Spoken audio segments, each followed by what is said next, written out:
다 같이 사도신경 하심으로 주일 오전 예배 드리도록 하겠습니다.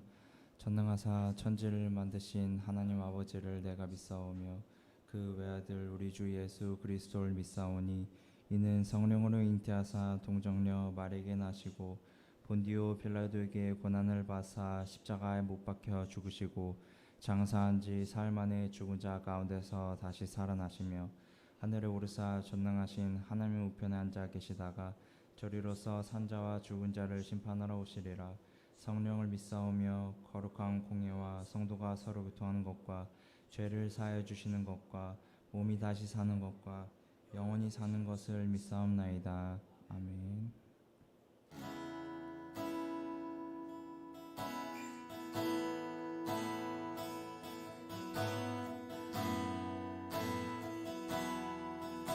하나님은 너를 지키시는 자, 하나님은 너를 지키시는 자, 너의 우편에 그늘 되시니 낮의 해와 밤의 달도 너를 해치 못하리. 하나님은 너를 지키시는 자, 하나님은 너를 지키시는 자, 너의 환난을 면케하시니 그가 너를 지키시리라. 너의 출입을 지키. 다시 한번 찬양하겠습니다. 하나님은 너를 지키시는 자, 하나님은 너를 지키시는 자, 너의 우편에 그늘 되시니 낮의 해와 밤의 달도 너를 해치 못하리. 하나님은 너를 지키시는 자, 너의 환난을 면케하시니 그가 너를 지키시리라. 너의 출입을 지키시리. 눈을 들어 산을 보아라. 눈을 들어 산을 보아라. 너의 도움 어디서 오나. 천지 지으신 너를 만드신 여호와께로다.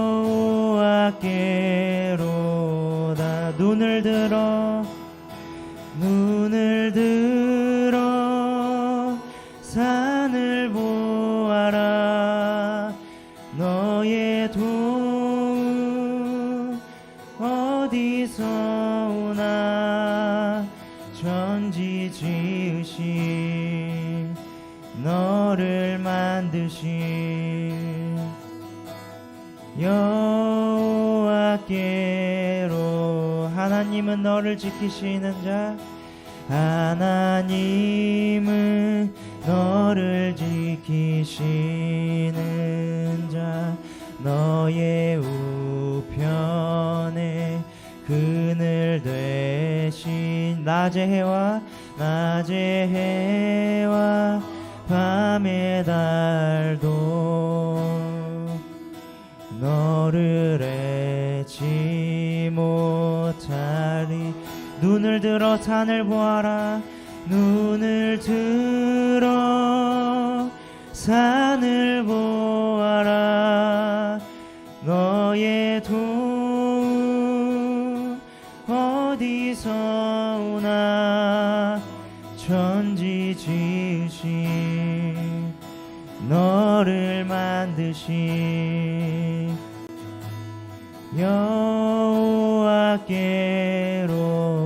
눈을 들어 산을 보아라. 눈을 들어 산을 보아라. 너의 도움 어디서 오나. 천지 지으심 너를 만드신 여호와께로다.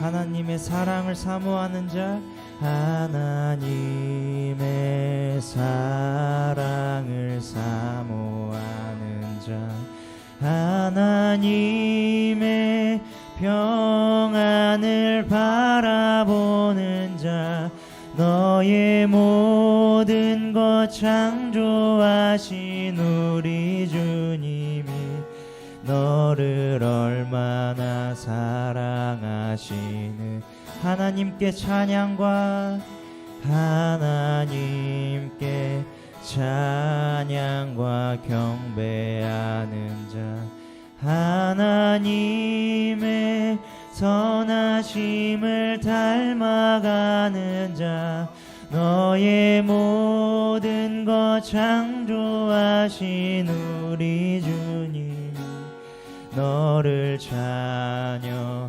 삼으션. 하나님 사랑의 눈으로, 하나님 사랑의 눈으로 너를 어느 때나 바라보시고,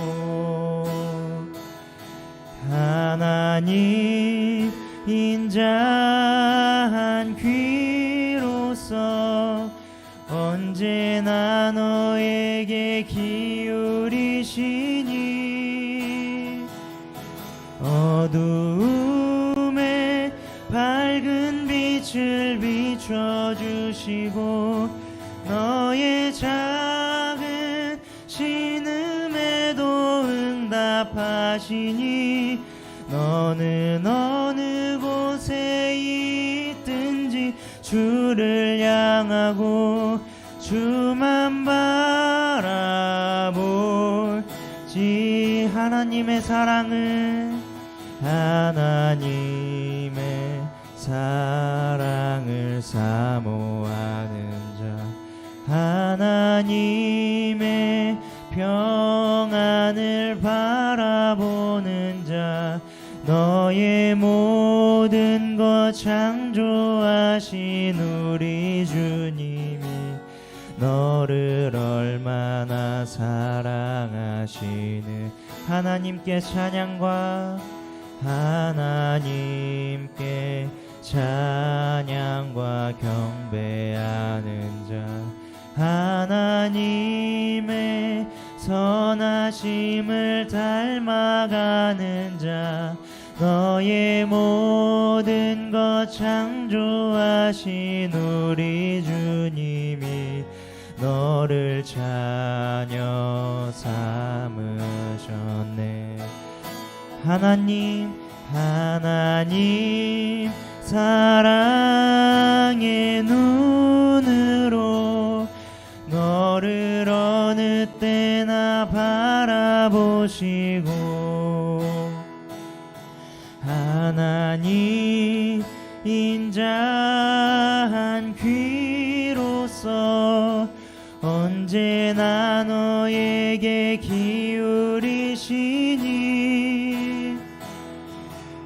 어두움에 밝은 빛을 비춰주시고 너의 작은 신음에도 응답하시니, 너는 어느 곳에 있든지 주를 향하고 주만 바라볼지. 하나님 사랑의 눈으로, 하나님 사랑의 사랑의 눈으로 너를 어느 때나 바라보시고 하나님 인자한 귀로서 언제나 너에게 기울이시니 어두움에 밝은 빛을 비춰주시고 너의 작은 신음에도 응답하시니 너는 어느 곳에 있든지 주를 향하고 주만 바라볼지라 어둠의 밝은 빛을 어두움에 밝은 빛을 비춰주시고 너의 작은 신음에도 응답하시니 너는 어느 곳에 있든지 주를 향하고 주만 바라볼지라 주만 바라볼지라.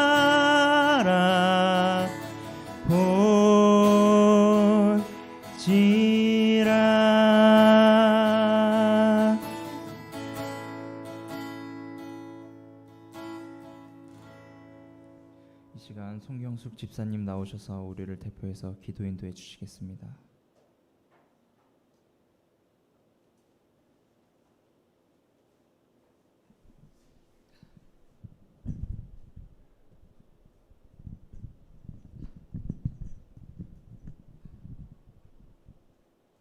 기도드리겠습니다. 지금도 살아계시고 인간의 생과 화복을 주장하시는 살아계신 하나님 앞에 또한 저희를 예배드릴 수 있도록 인도해 주심을 참으로 감사를 드립니다. 사랑의 아버지 하나님, 저희들 한 주간 또한 세상 가운데 살아갈 때 정말 하나님의 자녀라고 정말 모든 사람 앞에 밝히면서도 하나님의 뜻을 나타내지 못하고 정말 저희들의 생각과 또한 정말 저희들의 행실로 하나님의 영광을 가리우며 살 때가 참으로 많았습니다. 사랑의 아버지 하나님, 정말 이 시간 저희들에게 정결의 영을 허락하여 주셔서 정말 저희들의 마음과 생각을 주님께서 주장하여 주시옵소서. 정말 주님 앞에 드려지기에 합당한 그러한 심령이 될 수 있도록 하나님 저희들을 정말 깨끗게 하여 주시옵소서. 하나님 아버지, 정말 세상에 또한 정말 코로나로 인하여서 정말 세계 여러 나라들이 많이 힘들어하는 가운데 있습니다. 또한 정말 그 감염병으로 인하여서 또한 정말 육신의 질고로 힘들어하는 아버지의 저들을 주님께서 친히 찾아가 주셔서 정말 저들의 또한 정말 아픈 육신을 주님께서 치유의 손길로 만져주셔서 회복될 수 있도록 도와주시옵시고 또한 정말 코로나로 인한 또한 경제적 위축으로 인하여서 또한 물질의 어려움으로 또한 힘들어하는 자들이 있습니다. 하나님 아버지, 정말 속히 코로나가 종식될 수 있도록 도와주셔서 정말 사회가 안정되고 또한 정말 경제가 회복됨으로 인하여 정말 살아계신 그 하나님 앞에 모두가 정말 감사로 영광 돌려드릴 수 있는 아버지 그런 날이 속히 이룰 수 있도록 주님 도와주시옵소서. 정말 하나님의 뜻과 섭리 가운데 또한 정말 이곳에 하남 수동교회를 세워주신 하나님 아버지, 정말 주님의 뜻을 이루어드릴 수 있는 이 교회가 될 수 있도록 하나님 도와주시옵소서. 정말 담임 목사님으로 세워주신 김석환 목사님, 하나님 더욱더 영육간의 강건함으로 허락하여 주시옵시고 정말 하나님의 사명을 또한 정말 하나님의 그 사역을 감당하기에 지침이 없도록 늘 영육간에 강건하게 하나님께서 도와주시옵소서. 하나님 아버지, 또한 정말 사랑의 공동체로서 또한 정말 함께 이 교회를 세워나갈 수 있는 또한 믿음의 동역자들을 허락하여 주시길 원합니다. 정말 저희들이 이 전에서 하나님 말씀 앞에서 정말 저희들의 영과 혼이 또한 회복되어짐으로 인하여서 정말 이 교회를 세워가기에 또한 정말 필요한 일꾼들로 세워지려 할 수 있도록 하나님 인도하여 주시옵소서. 하나님, 또한 이 시간 저희들 주님의 말씀을 듣고자 합니다. 늘 정말 주님 앞에 말씀 앞에 설 때마다 정말 두렵고 떨리는 마음입니다. 하나님, 정말 주의 말씀을 들을 수 있는 또한 영의 귀와 또 정말 하나님만 바라보고 나아갈 수 있는 그런 영적인 눈이 열려질 수 있도록 도와주셔서 정말 온전히 하나님을 바라봄으로 인하여서 정말 저희들의 마음이 또한 정말 저희들의 행실이 또한 변화되어질 수 있도록 하나님 도와주시옵소서. 정말 너희는 세상의 빛과 소금이 되라 하신 그 말씀대로 하나님 저희들이 온전히 살지 못했음을 고백합니다.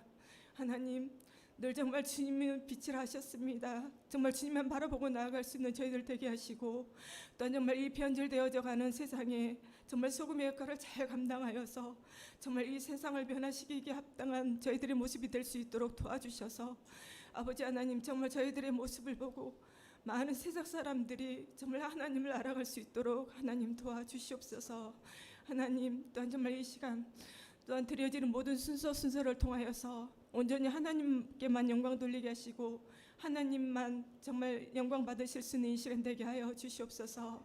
또한 말씀으로 저희들 또한 한 주간 살아갈 때에 또한 정말 그 말씀으로 또한 정말 저희들 감사하며 또한 정말 저희들의 심령이 기뻐 날뛰며 또한 정말 그 기쁨으로 인하여서 많은 사람들에게도 정말 하나님의 또한 온전하신 뜻을 나타내며 나아갈 수 있는 저희들의 생활의 모습들이 될 수 있도록 하나님 함께 해주실 줄 믿습니다. 하나님 모든 순서를 통하여 하나님 영광 받아 주시옵시고 또한 정말 저희들의 삶 가운데 온전히 정말 주님께서 주가 되어 주셔서 정말 저희들의 어떤 생각으로 나아가는 것이 아닌 정말 하나님의 뜻을 온전히 깨닫고 나아갈 수 있는 저희들 될 수 있도록 하나님께서 도와주시옵소서. 하나님 이 예배 가운데 정말 악한 영들이 역사하지 못하도록 성령께서 주장해 주실 간절히 바라오며 이 모든 말씀 우리 주님 예수님의 이름으로 간절히 기도드렸습니다. 아멘.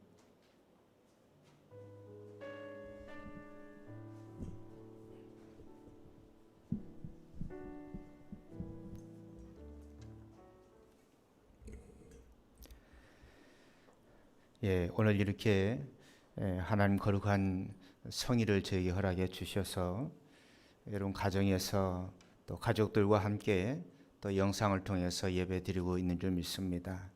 그 가운데에도 우리 하나님의 거룩한 임재가 있는 귀한 이 아침 될 수 있기를 간절히 축원합니다. 예, 우리 집사님 또 성도님들 기도하실 때마다 또 부족한 종을 위해서 또 우리 하남 수동교회를 위해서 여러분 기도하고 계신 줄로 믿습니다.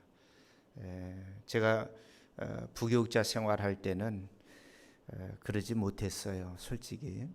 그런데 교회를 개척해서 또 이렇게 담임 목회를 하다 보니까 기도하지 않을 수가 없더라고요.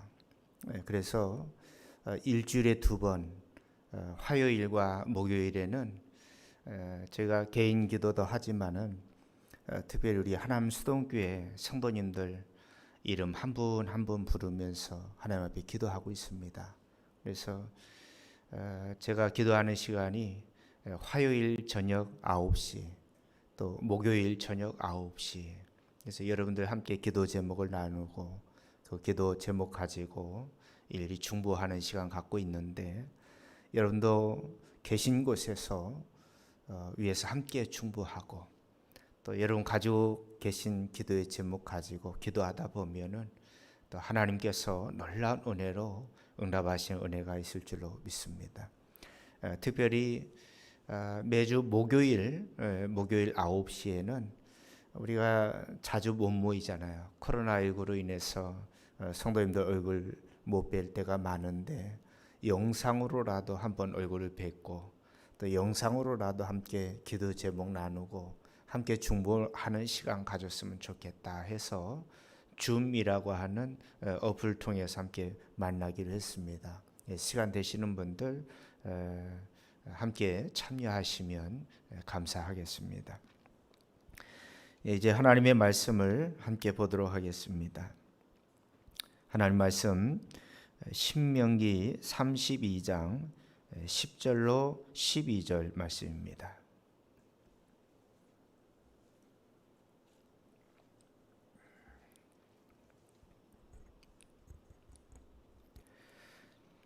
신명기 32장 10절에서 12절까지의 말씀을 제가 봉독해 드리겠습니다.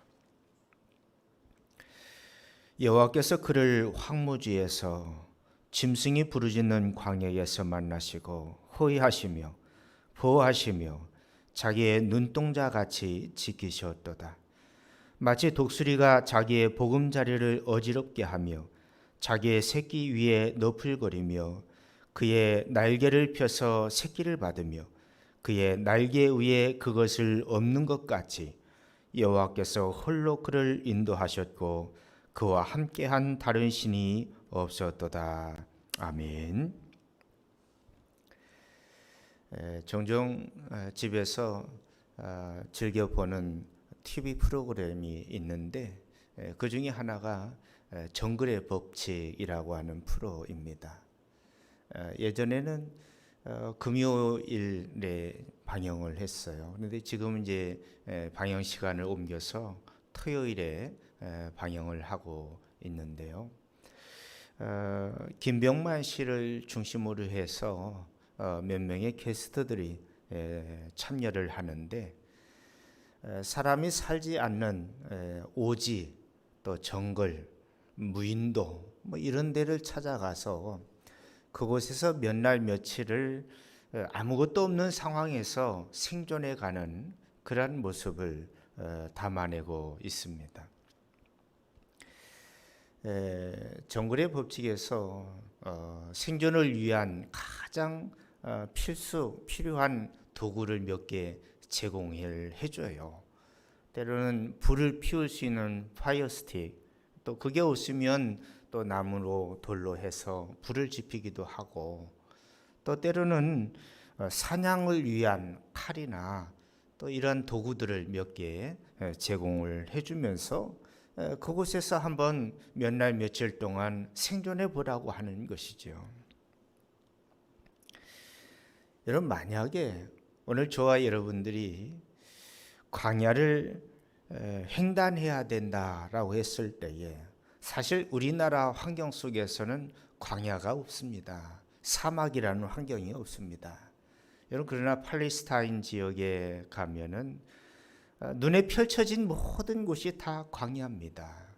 모든 것이 다 불모지, 황무지와 같은 사막입니다.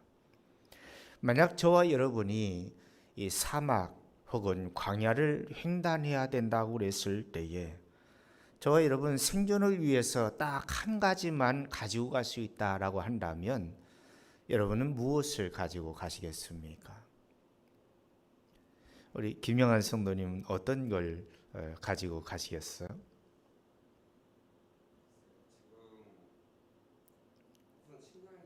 침낭, 식량, 먹을 수 있는 식량, 음식들을 좀 챙겨서 가시겠다 그럽니다. 우리 최남진 집사님은 어떤 걸 선택하시겠어요? 스마트폰. 왜 그렇죠?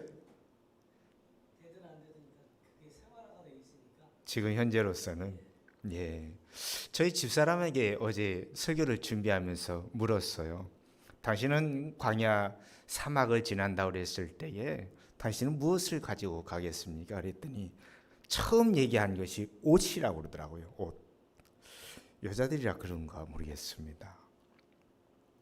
근데 저는 곰곰이 생각해 보았습니다. 저 같은 경우는 무엇을 선택할까? 저는 제 아내하고 함께 하자고 할 것 같아요.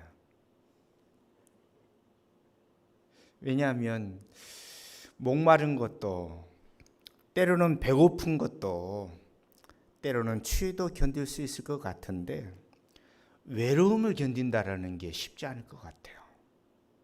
그래서 누군가 어려움을 함께 하고 또 고난을 힘들어도 그 길을 함께 간다고 한다면 그래도 조금 위안이 되고 또 힘이 되지 않을까, 그런 생각을 해보게 되었습니다. 여러분, 오늘 본문에 보면은 광야라고 하는 이스라엘 백성들이 광야 40년을 지나게 됩니다. 오늘 저와 여러분의 인생에 있어서 광야 하면은 생각나는 것이 고난입니다. 광야가 쉽지가 않습니다. 김영환 성도님 말씀하신 것처럼 먹을 것이 흔하지 않아요. 또 물이 흔하지 않습니다. 낮에는 더위와 싸워야 되고 밤에는 추위와 싸워야 됩니다. 광야는 외롭습니다. 힘이 듭니다. 우리는 광야 생각하면 흔히 떠오르는 것이 뭐냐면 고난을 생각합니다. 여러분, 그런데 오늘 본문에서 성경은 광야를 일컬어서 고난이라고 말하지 않습니다.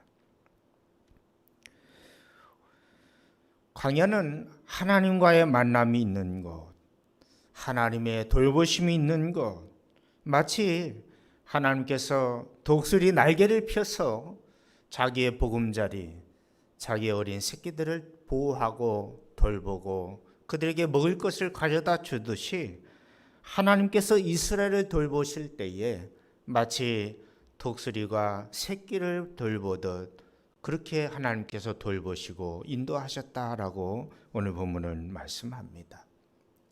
여러분, 그런데 이 광야라고 하는 이 단어를 원어 히브리어 성경에서 이 광야라고 하는 이 말의 어근을 찾아보니까 이 말의 의미는 말씀이라고 하는 단어와 같은 어근을 사용하고 있더라고요. 여러분, 광야라고 하는 것은 하나님 말씀을 듣는 곳이 광야입니다. 모세가 어렸을 때에 나일강에 버려졌지요. 나일강에 버려진 어린 모세를 그 아이의 요람에서부터 바로의 공주가 그걸 건져내서 바로의 공주가 모세를 자기 아들처럼 입양해서 키워냈습니다. 그래서 모세는 애굽의 공주의 품에서 애굽의 공주의 아들로 40년 동안 성장을 합니다. 여러분, 그런데 모세가 애굽에 40년 동안 있을 때에 그는 그곳에서 하나님의 음성 듣지 못했습니다. 모세가 애굽에 있을 때에 그는 오직 사람들의 소리만 들었어요. 여러분, 그런데 하나님 모세를 광야로 보내십니다. 그리고 그에게 말씀하십니다.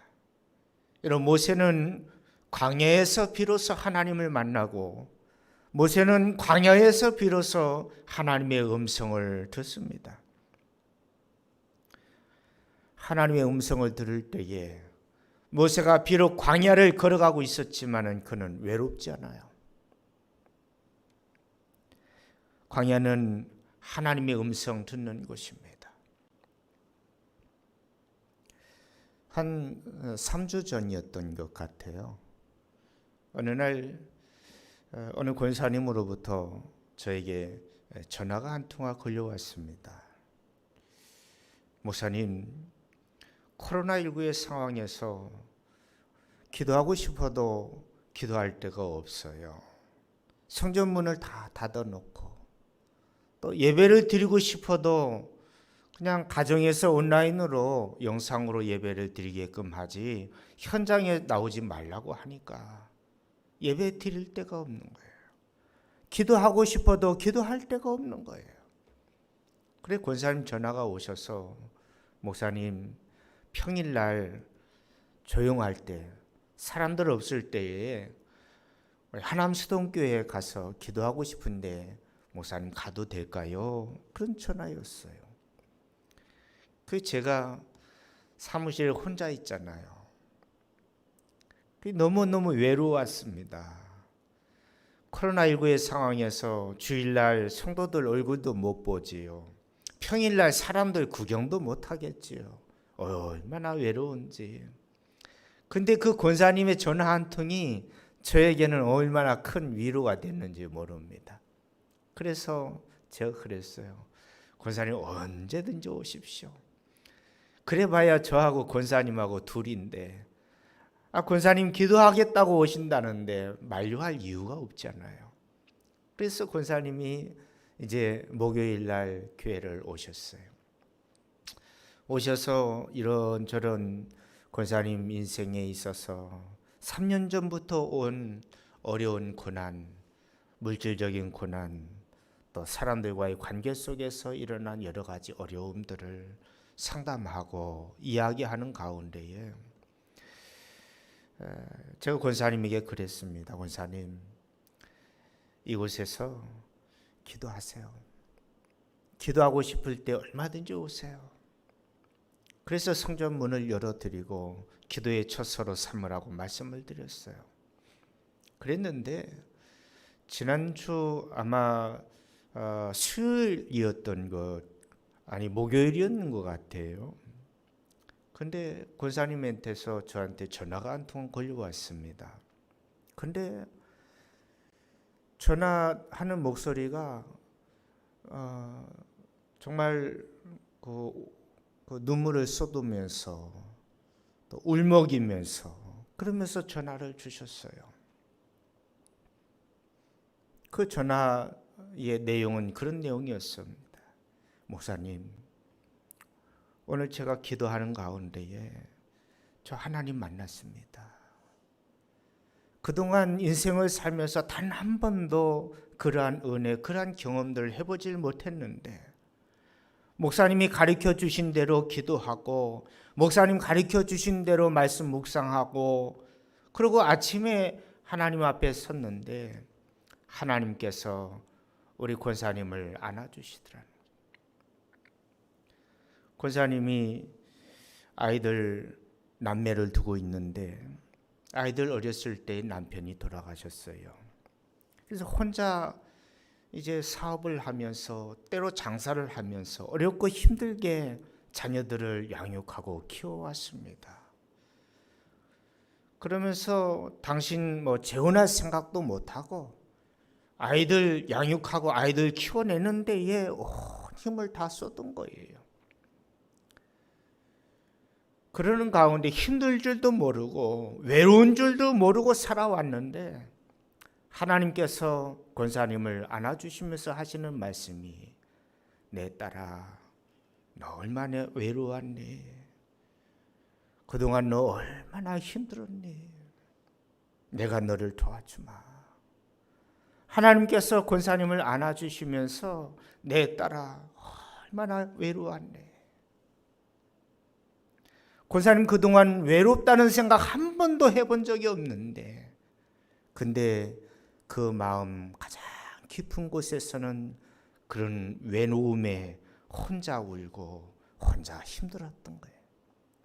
어려운 일이 있을 때에 문제가 있을 때에 누구한테 한 번 상의할 사람이 없고 모든 문제를 혼자 기도하면서 혼자 해결하고 이리 뛰고 저리 뛰고 그러면서 지금까지 살아왔는데 자기 자신을 한 번도 돌아볼 여유 없이 살아왔는데 하나님께서 주시는 말씀이 내 딸아 얼마나 외로웠냐는 거예요. 여러분, 광야는 하나님 음성을 듣는 것이에요. 우리는 광야를 고난이라고 이야기하지만은 성경은 광야를 결코 고난이라고 말하지 않아요. 여러분, 하나님께서 우리를 광야로 부르시면은 이유가 있어요. 우리가 분주한 세상을 살아가다 보면은 그 분주함을 이유로 하나님의 음성을 들을 수가 없어요. 하나님께서 우리를 하나님과 만나자고 하나님과 대화하자고 하나님께서 우리에게 말씀해 주셔요. 여러분, 저와 여러분에게 코로나19라고 하는 고난의 상황이 있어요. 때로 예배할 수 없는 상황, 기도할 수 없는 상황, 때로 여러분의 사업과 가정의 경제가 어려운 지경에 이르게 되었는데 여러분, 하나님께서 우리를 어디로 부르시냐면 오늘 광야로 부르시는 거예요. 너하고 나하고 만나자라는 거예요.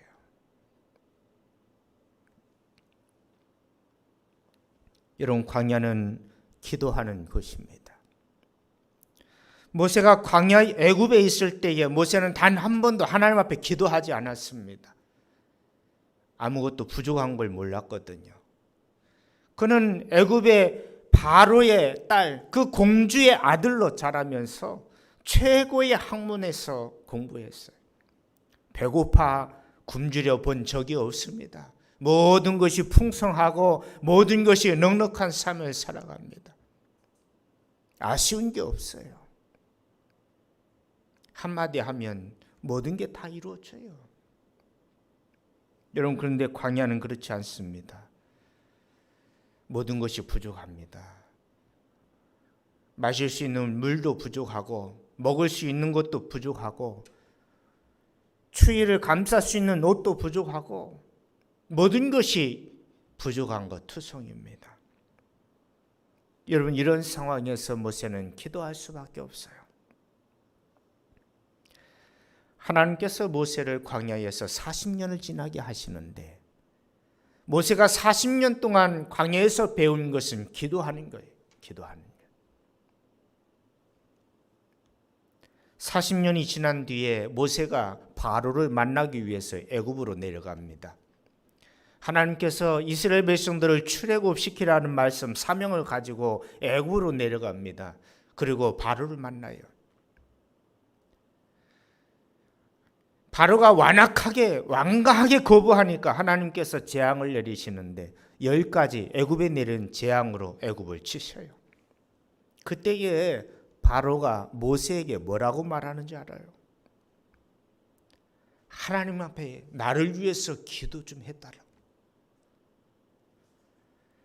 너가 하나님 앞에 기도 좀 해줘라. 나를 위해서 중보 좀 해줘라. 여러분, 바로는 모세를 너무 잘 아는 사람입니다.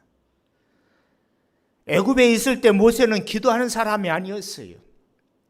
그러나 그가 광야에서 40년을 지나는 가운데에 바로는 모세를 무엇이라고 고백하냐면 모세는 기도의 사람이라고 고백하는 거예요. 그러면서 바로는 모세에게 나를 위해서 좀 기도 좀 해줘라는 거예요. 애굽에 내린 이 재앙을 좀 거두어 주시게끔 하나님께 기도 좀 해달라는 거예요. 여러분, 모세는 위기가 있을 때마다 하나님 앞에 기도했습니다. 모세는 어려움이 있을 때마다 하나님 앞에 기도합니다. 홍해바다 앞에서 모세는 하나님 앞에 무릎을 꿇었습니다. 광야에 마실 물이 없을 때 모세는 하나님 앞에 무릎을 꿇습니다. 그래서 그 물이 써서 마실 수 없게 된 그 물이 마라의 쓴물이 단물이 되어버려요. 광야에 마실 물이 없을 때, 먹을 것이 없을 때에 광야에서 이스라엘 백성들로 인하여서 그들이 공고하고 또 힘든 어떤 그런 상황에 처해있을 때 그는 매 순간마다 하나님 앞에 기도하는 삶을 살아갑니다. 여러분, 모세는 여호수아가 아말렉과의 전투하는 가운데에 있어서 모세는 하나님의 지팡이를 손에 들고 산꼭대기로 올라갑니다. 이유는 기도하기 위해서. 아말렉과의 전투에 있어서 승리의 원인은 골짜기에 있는 것이 아니라 산꼭대기에 있었습니다. 아말렉과의 전투에 있어서 승리의 비결은 기도에 있습니다. 모세가 시내 산에 올라가서 오랫도록 머물면 머물수록 모세가 시내 산에 올라가서 기도하면 기도할수록 이스라엘 백성들에게는 그게 축복이에요. 하남 수동교회 개척하면서 매일 기도의 양식으로 기도 시간을 이 게시판에 공고를 해놨습니다. 새벽 기도회 새벽 5시 반, 아침 기도회 아침 10시, 저녁 기도회 저녁 9시. 그 시간은 제가 여지없이 기도하는 시간이에요. 간혹 저를 아는 분들이 전화를 합니다. 전화 와서 첫 하는 소리가 목사님 지금 기도하는 시간 아니에요. 그렇게 질문하는 거예요. 그래서 가능하면 기도 시간에는 전화 안 하려고, 기도 시간에는 방해하지 않으려고. 그런 전화를 받을 때마다 저 자신이 많이 부끄러워요. 내가 그렇게 하나님 앞에 그러한 교회로 세워가겠다고 다짐하고 선포해 놓고 사실 내가 그렇게 기도하고 있는가? 여러분, 기도하면 기도할수록 기도 시간은 늘어나는데 점점 더 제 마음에 드는 마음은 기도에 대한 갈급함, 그럼에도 불구하고 기도에 대한 부족함이 저 안에서 느껴져요.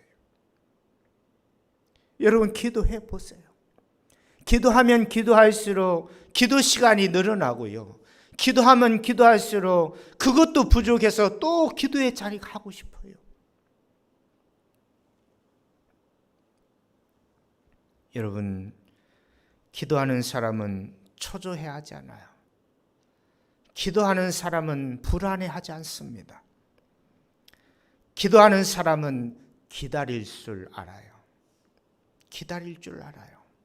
여러분, 그러나 기도하지 않는 사람은 기도를 일컬어서 시간 낭비라고 생각합니다.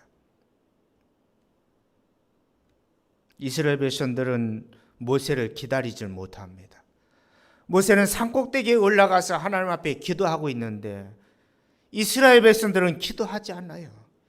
그러다 보니까 모세를 기다리다 못해 지쳐서 그는 결국 금송아지 우상을 만들어버리고 맙니다. 여러분, 기도하지 않는 사람들은 하나님보다 앞서 일하면서 그러면서 자기 생각, 자기 경험, 자기 지식으로 일하다가 결국 그 일이 망가져요. 왜? 자기 힘으로 하니까. 하나님의 은혜를 구하지 않고 하나님의 지혜를 구하지 않고 하나님의 도우심을 구하지 않고 자기 능력으로 하려고 하다 보니까 결국은 실패하는 겁니다. 여러분, 우리의 잘못된 선택, 여러분, 그것은 기도하지 않았기 때문에 그렇습니다. 기도하는 사람은 선택 후회하지 않아요. 잘못된 길을 걸어가지 않습니다. 여러분, 광야는 자신의 자아를 깨뜨리는 곳이 바로 광야입니다. 모세가 애굽의 공주로 있을 때에는 그는 자신의 힘과 능력을 과시했습니다. 모세는 공주의 아들로 있을 때에 자신의 지위, 자신의 권한을 남용했습니다. 그래서 모세는 자기 힘으로 고난 중에 있는 노예로 종으로 살아가고 있는 학대받고 있는 자신의 동족 이스라엘을 구원해 내려고 했어요. 그런데 어느 날 애굽 사람이 자신의 동족을 학대하고 또 채찍으로 자신의 동족을 치는 모습을 보고 이 안에 정의감이 불타고 이 안에서 혈기가 왕성하고 그러다 보니까 애굽인을 자칫 잘못해서 때려 죽였어요. 자기 힘으로 하다 보면 자기 힘과 자기 지혜와 자기 능력으로 하다 보면 결국은 어떻게 되냐면 살인자가 되고 마는 거예요. 하나님께서 이런 모세를 광야로 보내십니다. 광야에서 모세는 힘이 빠져요. 내가 어떤 사람인데, 공주의 아들 아닙니까? 내가 누군데? 그래도 애굽에 있을 때는 막강한 권력을 가지고 있었고 막강한 부를 자랑하고 애굽의 최고의 학문에서 공부한 사람이 바로 모세가 아닙니까? 여러분, 그런데 광야에서는 그게 필요가 없어요.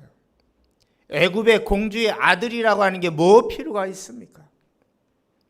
애굽에서 최고의 학문으로 배웠다라는 게 뭐 필요가 있습니까? 광야에서 하는 일이라고는 모두 새로 시작하는 거예요.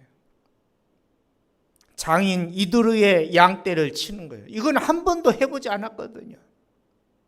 오히려 아버지로부터, 장인으로부터, 오히려 목동들로부터 배워야 됩니다. 여러분, 출애굽기 3장에 보니까 하나님께서 모세를 부르셨을 때에 모세가 하나님 앞에 뭐라고 얘기합니까? 내가 누구기에 바로에게 가며 이스라엘 자손을 인도하여 낼 수 있습니까? 모세가 애굽에 있을 때는 나는 바로의 공주의 아들이야. 나는 애굽에서 최고의 학문을 배웠어. 나에게 주어진 권세, 나에게 주어진 힘, 내 말 한마디면은 많은 사람들이 벌벌 떨고 무릎을 꿇어. 이게 애굽에 있을 때의 모세의 모습이었어요. 여러분, 그러나 광야 40년을 지난 이후에 모세의 모습은 뭐냐면, 하나님, 내가 누구기에 바로 앞에 설 수 있고, 내가 누구기에 이스라엘 백성들을 출애굽시킬 수 있겠습니까? 나는 입이 뻣뻣하고 둔한 사람입니다. 그렇게 많이 배운 사람이, 나는 입이 뻣뻣하고 나는 말이 둔한 사람입니다. 나는 언변에 능하지 못합니다. 아마 모세는 애굽에서 박사학위도 받았을 거예요. 그런 사람이 하나님 앞에서 광야의 40년을 지나는 가운데 자신의 모습이 깨어지는 거죠. 그러면서 그가 하나님 앞에 겸손하게 서는 거예요. 모세는 결코 말이 둔한 사람이 아닙니다. 그는 광야 40년을 지나는 가운데에 자신의 능력을 부인하여 자신의 지식을 내려놓습니다. 하나님의 능력을 의지하며 나갑니다. 하나님의 지혜를 의지하며 나가는 거예요. 여러분, 모세가 자신을 부인할 때 하나님의 능력이 임합니다. 모세가 나는 할 수 없다라고 얘기할 때에 하나님께서 내가 너와 함께 하겠다라고 말씀합니다. 여러분, 하나님의 일은 내 힘으로 하는 게 아닙니다. 때로 우리는 내 열심으로, 내 능력으로, 내 지식으로, 내 경험으로 하나님의 일을 할 때가 많은데 그거 다 내려놔야 돼요. 하나님의 일은 내 힘으로 하는 게 아니에요. 하나님께서 주시는 힘, 하나님께서 주시는 지혜, 하나님께서 주시는 능력을 덧입어야 됩니다. 여러분, 모세가 이처럼 힘을 빼니까 모세는 장정만 60만 명에 이르는 이스라엘을 출애굽시켜요. 모세가 한 겁니까? 하나님 하신 겁니까? 하나님 하신 거예요. 모세가 자신의 경험을 내려놓으니까, 과거 애굽에 있을 때는 애굽 사람에게 매맞는 사람 한 사람도 구원하지 못했어요. 오히려 살인죄에 누명을 쓰고 그는 도망가는 신세가 됐죠. 자신의 힘으로 하면 한 사람도 구원하지 못하는 사람이, 자신이 힘을 내려놓고 하나님의 능력을 덧입으니까 여러분 어떻게 했대요? 이스라엘 60만 명을 출애굽시켜요. 놀라운 일입니다. 여러분, 하나님은 저와 여러분 모두를 다 사용하시길 원하십니다. 여러분, 그런데 자신의 자아로 충만해져 있는 사람은 아무리 훌륭해도, 아무리 능력이 있어도 하나님 쓰지 않아요. 하나님께서 사용하실 때에는 반드시 그를 깨뜨려요. 예수님 만나기 전에 바울이 그랬습니다. 바울은 하나님에 대한 열정으로 가득했던 사람이에요. 그래서 하나님의 말씀에, 율법에 조금이라도 어긋난 길을 걸어가면 그런 사람들 이단으로 취급하면서 그 사람에게 찾아가서 권면하고 그래도 그가 말을 듣지 않으면은 40의 가만매를 치면서까지도 그를 하나님께로 율법을 바르게 지키는 사람으로 만들려고 노력했던 사람이 바로 바울이었습니다. 여러분, 그래서 그는 율법을 따르지 않고 예수님을 따르는 스데반 집사를 찾아가는 거예요. 스데반 집사를 찾아가서 권면했어도 그는 율법으로 돌아오질 않았어요. 여전히 예수님을 따르는 길을 걸어갑니다. 여러분, 결국 스데반 집사가 돌에 맞아 죽어갈 때에 가장 먼저 그 앞에 섰던 사람이 누구냐면 바울이었어요. 자기의 열심으로 충만한 사람이었습니다. 여러분, 바울은 당시 최고의 학문을 자랑하는 가말리엘 문화에서 공부를 했어요. 우리나라 최고의 대학이 어디입니까? 많은 사람들이 그렇게 이야기하죠. 저는 장례신학교라고 생각합니다. 여러분, 사도 바울은 말이죠. 당대의 최고의 석학들이 들어가는 공부하는 그곳에서 율법을 배우고 공부했습니다. 율법에 대해서는 박사학위를 땄어요. 사도 바울은 로마의 시민권을 가지고 있어요. 당시 그는 유대인이었지만, 그는 바리새인이었지만은 로마가 통치하고 있는 모든 세계를 다 시민권 하나 가지고 무료 통과할 수 있는 거예요. 어디든 갈 수 있는 거예요. 당시 바울에게 있어서는 어마어마한 경제력이 있었어요. 그 경제력은 아버지로부터 물려받은 것이었습니다. 부족한 게 없는 거예요. 아쉬운 게 없는 거예요. 바울의 고향이 어디냐면 길리기아 다소인데 지금 소아시아 지역에 있죠. 여러분, 근데 그는 어려서부터 유학을 왔어요. 어디로? 예루살렘으로. 여러분, 자녀들 해외로 유학해서 공부시키려면 돈이 어마어마하게 들어갑니다. 당시에 바울은 어린 나이에 길리기아 다소에서 예루살렘으로 와가지고 유학을 했단 말이에요. 그만큼 그의 가정에는 경제력이 있었어요. 부족한 것이 없었습니다. 여러분, 그런데 사도 바울이 자신의 자아로 충만해져 있을 때에 하나님 그를 사용하지 않아요. 그를 깨뜨리십니다. 그의 자아를, 그의 교만함을, 그의 열심을 깨뜨리셔요. 그는 다메섹으로 가다가 부활하신 예수님을 만납니다. 그동안 예수님을 그렇게 박해하고 예수님을 그렇게 핍박했던 그가 깨어지기 시작합니다.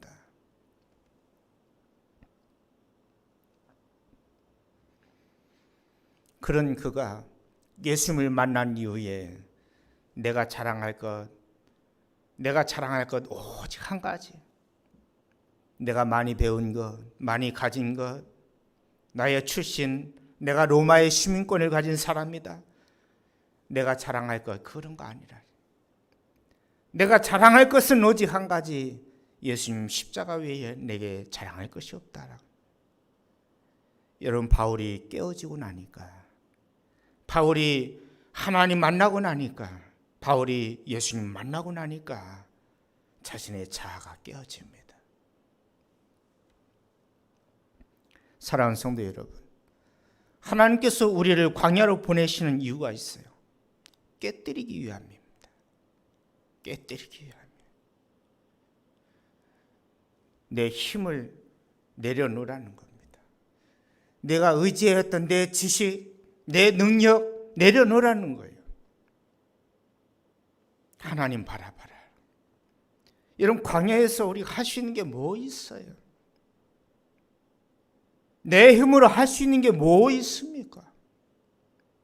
오직 하나, 하나님 바라보는 것밖에 없어요. 오스왈드 챔버라고 하는 분이 하나님의 크신 여유를 한번 생각해 보라, 그렇게 말합니다. 하나님은 결코 서두르지 않습니다. 우리는 급한데 하나님 전혀 급하지 않아요. 하나님 우리에게 얼마나 큰 일을 하느냐, 우리가 얼마나 위대한 일을 하느냐, 그것에는 하나님 아무런 관심이 없습니다. 근데 우리는 이 땅에서 무엇을 원합니까? 큰 일, 위대한 일, 놀라운 업적을 쌓으려고 많은 노력을 하죠. 근데 하나님 그것에 관심이 없어요. 중요한 것은, 하나님의 관심은 저와 여러분이 하나님 앞에 어떠한 사람으로 세워져 가느냐, 그것이 하나님의 관심이에요. 우리가 사업을 크게 하고 사업을 확장시키고 우리가 아파트 넓은 곳에서 살아가고 또 좋은 자동차 타고 살아가고 하나님 그런 데 관심이 없어요. 하나님의 관심은 단지 저와 여러분에 대한 관심이에요. 모세는 그의 나이 40에 동족을 위한 마음, 하나님을 향한 열심으로 가득해 있었습니다. 모세는 이스라엘을 구원하는 일에 쓰임받기를 원했을 것입니다. 여러분, 그러나 하나님께서 모세를 사용하신 것은 그의 나이 40이 아니고 80에, 모세의 나이 80에. 여러분, 여기 80살 되신 분 계신가요? 80이 넘으신 분 계신가요? 여러분, 그런데 하나님 진작에 쓰시지, 좀 더 젊었을 때 불러주시면 더 많은 일, 더 힘있게 능력 있게 하나님이 감당할 수 있을 건데, 다 늙어서 내 나이 80인데 이제 내가 뭐 하려고 하나님 부르십니까? 우린 그래요. 여러분, 그런데 모세는 말이죠, 그의 나이 80에 부름을 받아요. 모세는 40년 동안 기다림의 훈련을 해야만 했어요. 여러분, 하나님께서 우리에게 광야로 부르시는 이유로는 기다림을 훈련시키는 거예요.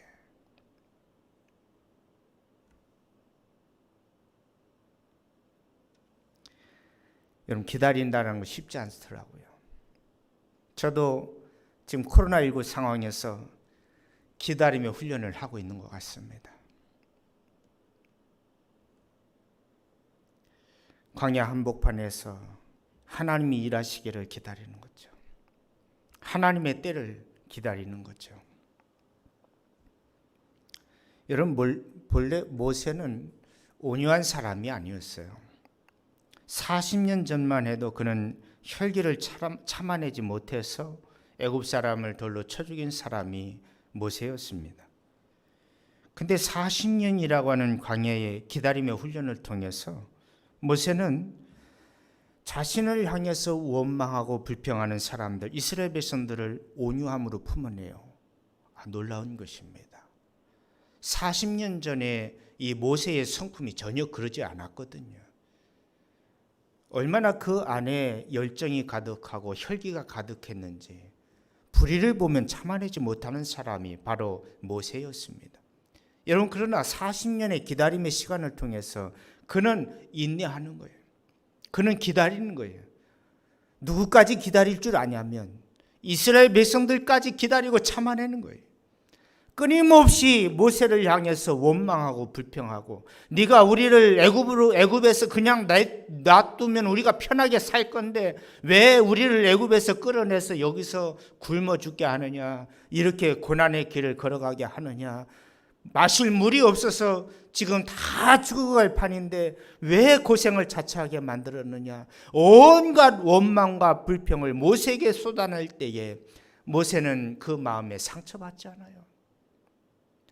여러분, 우리는 사람들 말 한마디에 얼마나 많이 상처를 받습니까? 사람이 나한테 싫은 소리 요것만큼만 해도 참아내지 못하고 발끈하는 것이 저와 여러분 아닙니까? 여러분, 그런데 모세는 과거 40년 전에 그의 모습과 40년 이후의 모습은 전혀 다릅니다.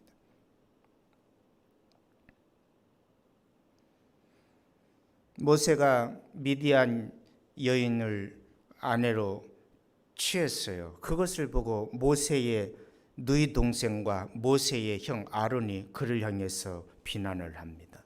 그때에 여러분, 하나님께서 그 아론과 모세의 누이를 향해서 뭐라고 얘기하냐면 모세처럼 온유한 사람이 없다, 비난을 그쳐라라는 거예요. 모세가 이처럼 온유한 사람으로 변화되기까지는 40년의 기다림 시간이었어요.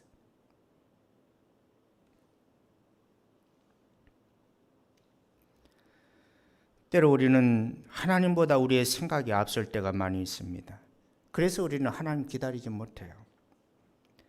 여러분, 근데 하나님 기다리는 가운데 우리가 변화됩니다. 하나님 기다리는 가운데 내 성품이 변화됩니다. 온유함으로 바뀌어져 갑니다.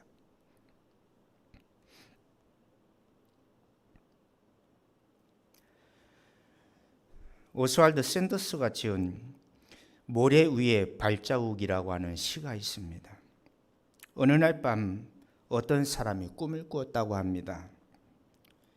주님과 함께 해변을 걷고 있는 꿈을 꾸었습니다. 하늘 저편에 그가 살아온 인생의 향로가 그려집니다. 영상처럼, 하나의 영화처럼 그 모든 영상이 한눈에 펼쳐집니다. 장면마다 그는 그의 인생을 뒤돌아봅니다. 모래 위에 발자국이 2개가 나 있어요. 하나는 자기 자신의 발자국, 하나는 예수님의 발자국인 거예요. 자기 인생 향로에 그 모래 위에 발자국이 2개의 발자국이 나란히 찍혀 있어요. 얼마나 아름다운 모습입니까? 여러분, 그런데 그 모래 위에 그 길이 어떤 때는 자갈길로 변하기도 하고 어떤 때는 가시밭길로 변하기도 하는데, 가시밭길이 나올 때에, 자갈길이 나올 때에, 험하고 거친 길이 나올 때에 그때는 왠지 발자국이 하나밖에 없는 거예요. 그래서 그는 묻습니다. 하나님, 내 인생의 향로, 내 인생의 모든 여정에서 예수님 함께 하셨죠. 너무 감사합니다. 그런데 질문이 하나 있습니다. 언제나 내 인생의 향로에서, 내 인생의 여정 길, 그 길에서 발자국은 2개였는데 왜 거친 길이 나오고, 왜 가시밭길이 나오고, 왜 돌짝밭 그 길이 나올 때에 그 발자국은 하나밖에 없습니까? 내가 가장 힘들고 내가 가장 어려울 때에, 내가 광야의 한복판을 지나갈 때에 하나님 어디 계셨습니까? 그때 주님 말씀하십니다. 얘야, 그 발자국은 내 것이 아니라 내 것이다.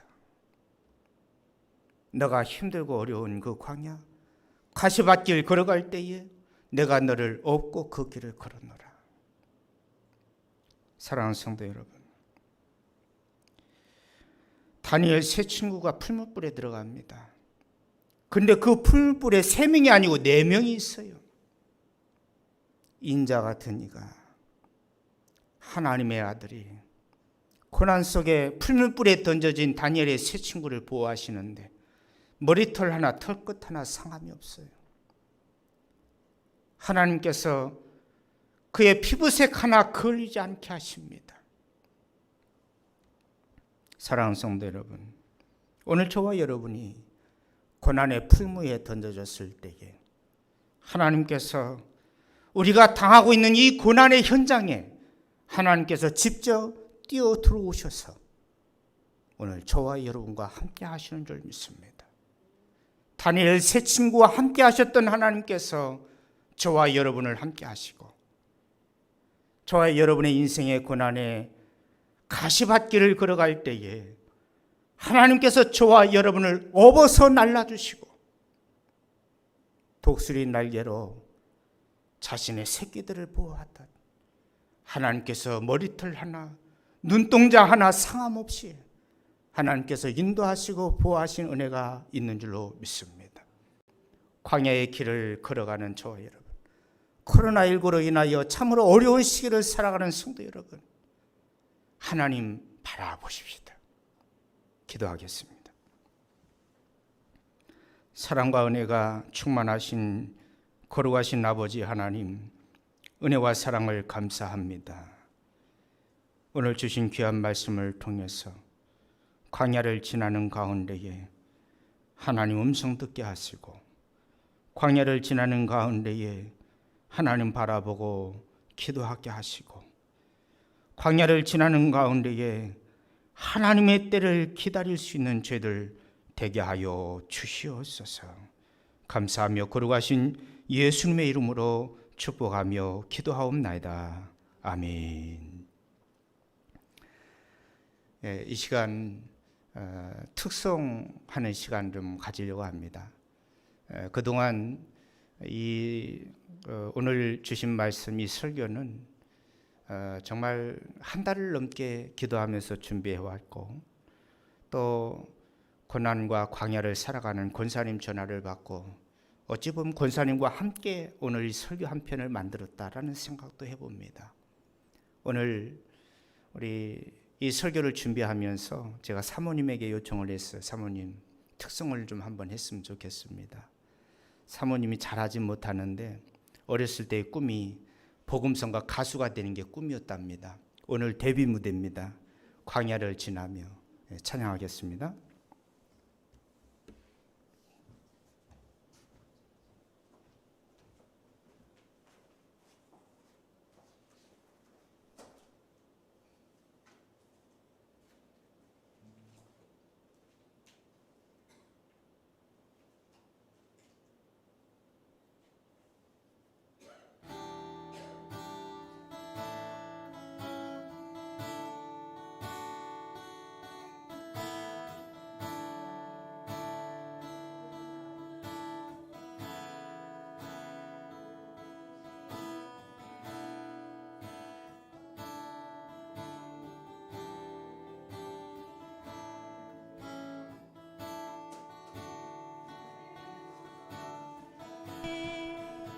나를 낮아지게 세상 어디도 기댈 곳이 없게 하셨네.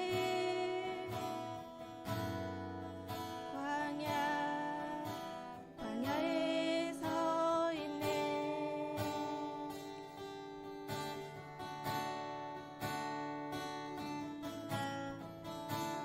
주님만 내 도움이 되시고 주님만 내 빛이 되시는 주님만 내 친구 되시는 광야.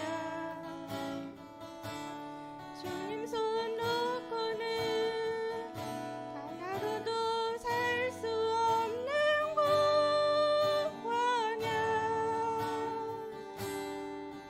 광야에 서 있네.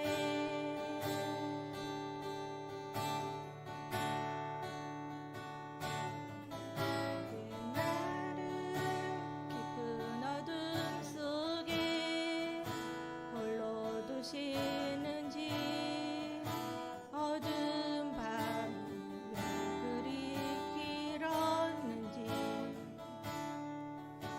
나를 고독하게 나를 낮아지게 세상 어디도 기댈 곳이 없게 하셨네.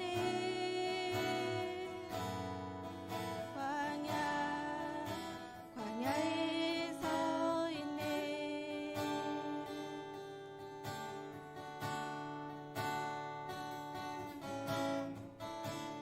주님만 내 도움이 되시고 주님만 내 빛이 되시는 주님만 내 친구 되시는 광야.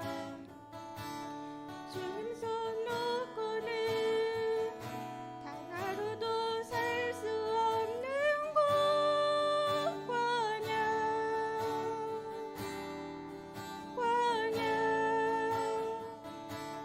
주께서 나를 사용하시려 나를 더 정결케 하시려 나를 택하여 보내신 그곳 광야. 성령이 내 영을 다시 태어나게 하는 곳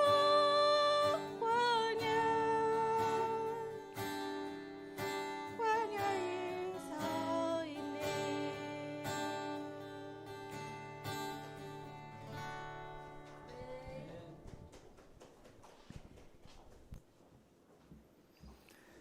긴장을 많이 하셔가지고요.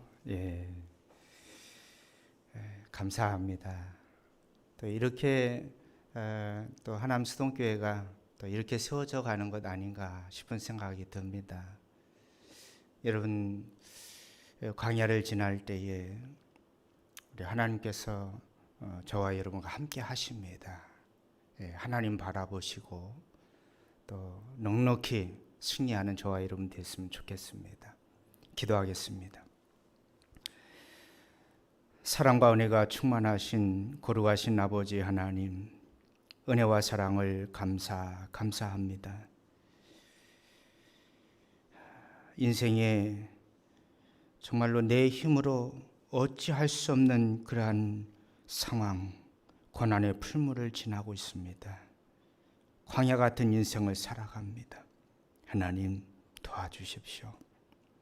하나님 오늘 주신 말씀처럼 하나님 광야에서 주님 음성 듣게 하시고 주님과 동행하며 살아갈 수 있는 죄들 다 되게 하여 주옵소서. 오늘도 하나님 앞에 빈손으로 나오지 아니하고 귀한 예물 하나님 앞에 올려드립니다. 11조 헌금, 감사 헌금, 선교 헌금, 주일 헌금으로 구별하여 올려드립니다. 하나님 받으시고 하나님 축복하여 주시옵소서. 코로나19로 인하여서 경제가 많이 어려워졌습니다. 사업이 힘들어졌습니다. 하나님 가정의 경제도 무너져 가고 있습니다. 하나님만 하실 수 있습니다. 하나님 치료하여 주시고 하나님 회복시켜 주셔서 가장 평범했던 우리 모든 성도들의 일상을 하나님 회복하여 주시옵소서. 마음껏 하나님 앞에 예배하시는 그날이 속히 올 수 있도록 인도하시고 힘들고 어려울 때에 하나님 성전에 올라와서 부르짖어 기도할 수 있는 성도들 될 수 있도록 인도하여 주시옵소서.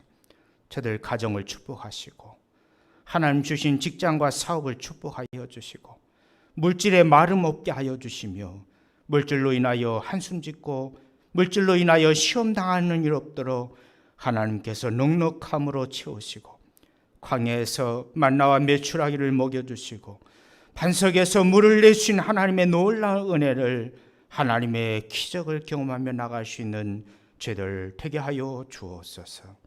감사하며 거룩하신 예수님의 이름으로 기도하옵나이다. 아멘. 지금은 복의 근원 되시는 우리 주 예수 그리스도의 은혜와 하나님 아버지의 무한하신 사랑하심과 성령 하나님의 교통교제 역사 충만케 하심이 오늘 또 이 시간 하나님 전에서 때로는 가정에서 오늘 거룩한 성일로 하나님 앞에 예배하며 또한 힘들고 어려운 광야를 지나가는 성도들 머리 위에 이제부터 영원토록 함께하옵시기를 간절히 축원하옵나이다. 아멘.